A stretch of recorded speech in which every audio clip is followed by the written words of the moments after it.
soin énergétique, en fait, c'est d'enlever tous les blocages dans les énergies, dans les corps subtils, puisqu'on a plusieurs corps subtils et un corps physique, et d'enlever en fait tous ces blocages qui empêchent la circulation de l'énergie, parce qu'on a un corps énergétique et un circuit énergétique comme on a un circuit sanguin, ou qu'on peut avoir un système digestif, c'est la même chose.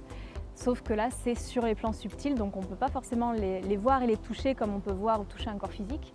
Mais ça peut créer aussi des déséquilibres. Donc, comme par exemple un médecin va venir enlever un caillot qui empêcherait la bonne circulation du sang, on va venir enlever des petites choses qui peuvent bloquer la circulation énergétique pour que la personne retrouve un équilibre.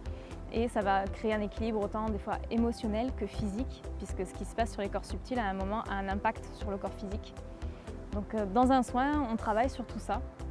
On peut aussi couper les liens toxiques, on va travailler sur des tas de choses, sur les vies antérieures également, les morts violentes, toutes ces choses-là qui peuvent avoir un impact sur notre vie actuelle sans des fois qu'on s'en rende compte ou qu'on sache que ça vient de ça. Parce qu'il y a beaucoup de gens par exemple qui ont des douleurs fantômes ou alors ils ont un problème physique mais les médecins ne trouvent pas de cause, ils ne trouvent pas de médicaments qui marchent parce qu'en fait ce n'est pas encore sur le corps physique.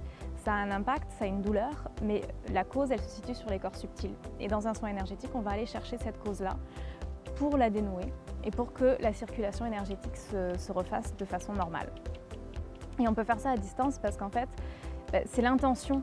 On fait ça avec notre intention, avec de la visualisation. Et l'intention, en fait, c'est une énergie et elle a pas de barrière.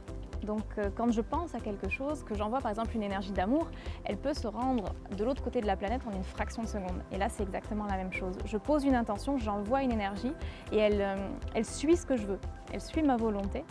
Donc quand je pose l'intention de faire un soin à une personne, que je sois à côté d'elle ou de l'autre côté de la planète, c'est exactement la même chose.